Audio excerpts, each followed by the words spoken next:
Ano ba yung ginagawa mong yan? Ano tawag dyan? Ano tawag dyan?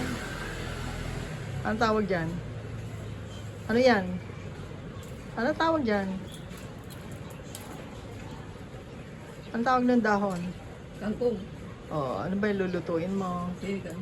Oo nga, meron kang talong, may okra, nagpipisa ka ng, nagpipitas ka ng kangkong. Na? Oh, very good. Tapos maghugas ng kamay, ha? Ay, sa lababo na. Hindi naman. Lahat ng dahon, tanggalin mo. Tiktalin mo. Ha? Habang nagmamonitor ka ron. Oh, galing naman. Sige nga, kaway-kaway nga. Kaway-kaway. Sarapan mo ang luto mo, ha? Sarapan mo ba yan?